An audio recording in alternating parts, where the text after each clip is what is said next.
Many people pray for blessings, but few realize they're holding on to things that quietly block progress.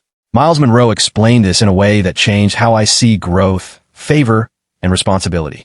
I want you to lean in close because what I'm about to share with you will shatter every excuse you've been clinging to about why abundance hasn't found its way into your life. For years, you've been told that success is about working harder, networking smarter, or finding the right opportunities. But what if I told you that the real barriers to your wealth have nothing to do with your circumstances and everything to do with 5 invisible forces that are actively repelling prosperity from your existence? I've spent decades studying the patterns of those who transcend their limitations and create extraordinary wealth. And I've discovered something that will disturb you. The same behaviors that feel normal, that feel justified, that feel like they're protecting you, are actually the very things that are keeping you trapped in a cycle of lack. These aren't just bad habits. These are energetic sins against your own potential, and until you eliminate them completely, you'll continue to wonder why others seem to effortlessly attract what you desperately want. What Myles Munroe highlights here is not condemnation, but responsibility. Growth responds to alignment, not just prayer. The first sin that's blocking your path to riches is the sin of dwelling in victim consciousness. I see you nodding your head, thinking you don't do this, but listen carefully. Every time you blame your past for your present circumstances, every time you point to your upbringing, your education, your family situation, or your lack of connections as the reason you haven't achieved wealth, you're committing this sin. You're handing over your power to forces outside of yourself and declaring that you are not the creator of your reality. Victim consciousness is seductive because it absolves you of responsibility. It feels good to have someone or something to blame when things don't go your way. But here's what you need to understand. The universe responds to your dominant vibration. And if you're vibrating as a victim, you continue to create experiences that confirm your victimhood. You'll attract situations where you feel powerless, where you feel like life is happening to you rather than through you. I remember working with someone who came from what most would consider a disadvantaged background. No money, no connections, no formal education. But instead of using these circumstances as excuses, this person decided to view them as the raw material for an incredible transformation story. They understood that every limitation was actually a gift in disguise, a challenge designed to strengthen their determination and clarify their purpose. Within 5 years, they had built a multi-million-dollar enterprise, not despite their challenging start, but because of how they chose to interpret and use it.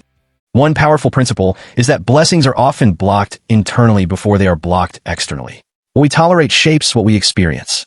The moment you stop seeing yourself as a victim of your circumstances and start seeing yourself as the architect of your destiny, everything changes. You begin to notice opportunities that were always there, but were invisible to your victim consciousness.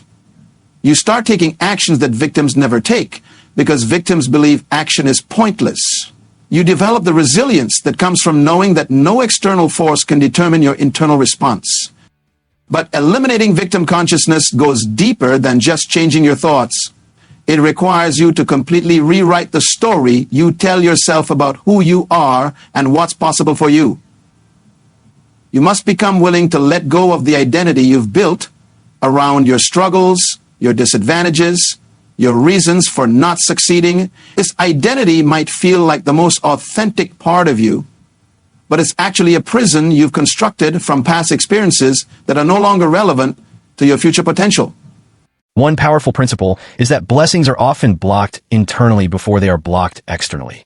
What we tolerate shapes what we experience. The second sin that's actively repelling wealth from your life is the sin of doubt in your own worthiness. This is perhaps the most insidious barrier because it operates below the level of conscious awareness. You might consciously believe you want wealth, you might take actions toward creating it, but if deep down you don't believe you deserve it, you'll sabotage yourself every time you get close to a breakthrough. Unworthiness shows up in countless ways. You undercharge for your services. You don't ask for the promotion you've earned.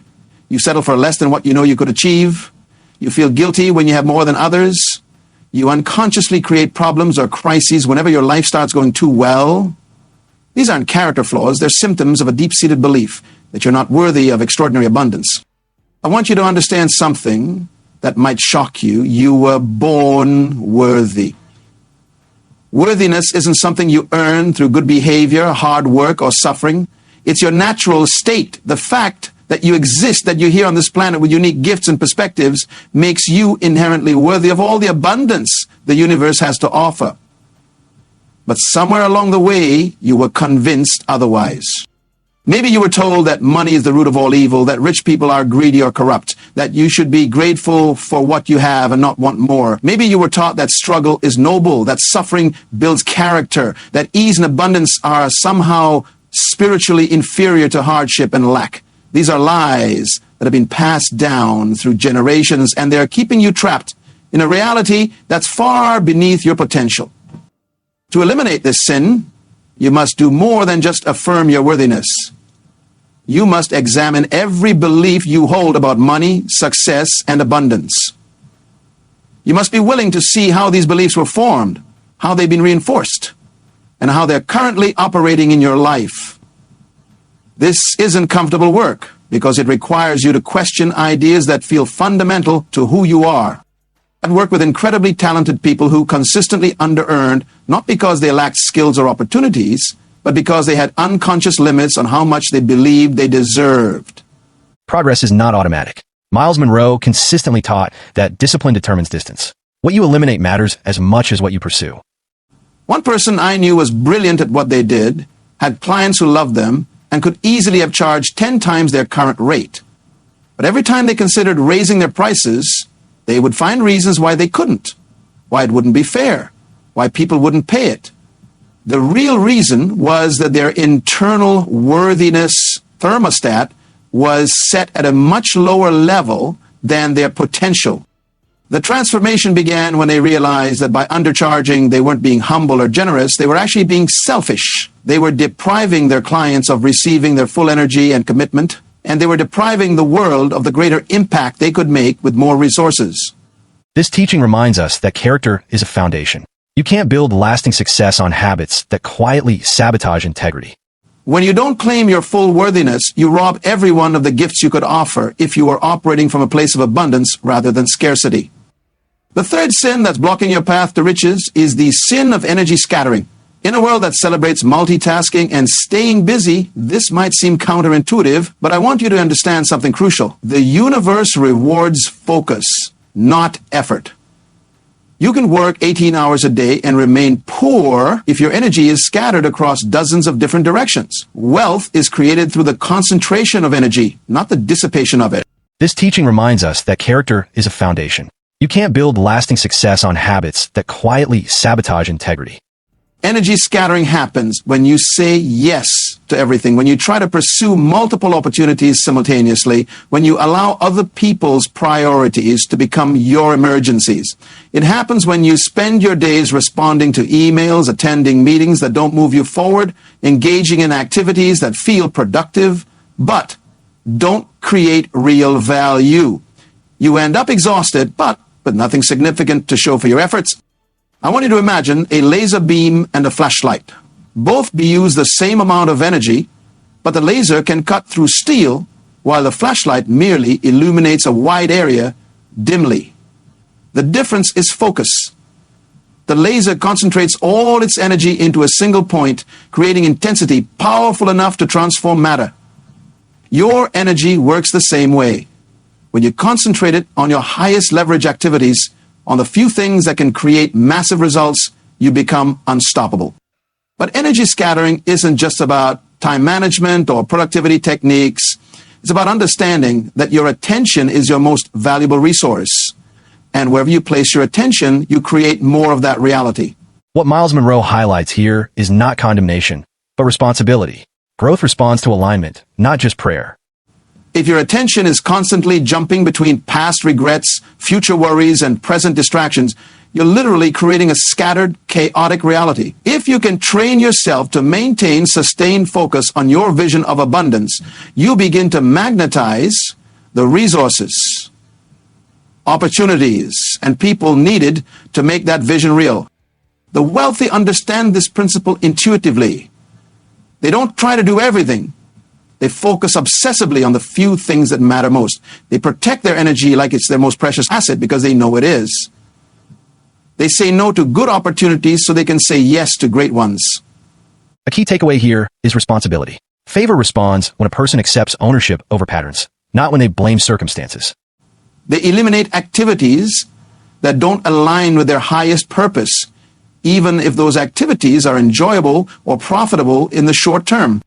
Eliminating energy scattering requires you to become ruthlessly selective about what deserves your attention. You must develop the ability to distinguish between what's urgent and what's important, between what feels good in the moment and what creates lasting value.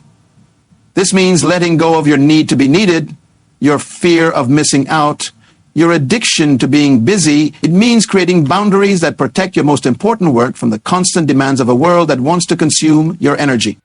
The fourth sin that's actively repelling wealth from your life is the sin of complaint and criticism. Every word you speak is a creative force, and when you complain about your circumstances, criticize others, or focus on what's wrong with the world, you're actually using your creative power to generate more of what you don't want. You're programming your subconscious mind to look for problems, to expect disappointment, to attract experiences that confirm your negative expectations. Complaint and criticism feel justified because there are always legitimate things to complain about.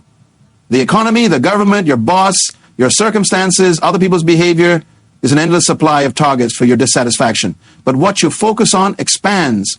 And if you're constantly focusing on what's wrong, you're literally creating more wrong in your experience. You're training your brain to be a problem-finding machine instead of an opportunity-recognizing system. I'm not suggesting that you become naive or that you ignore real problems. What I'm suggesting is that you understand the difference between acknowledgement and obsession, between awareness and addiction to negativity. Alignment is powerful. When habits, values, and direction align, progress becomes natural instead of forced. Thank you for watching. If this message blessed you, please like, subscribe, and share it with someone who needs it.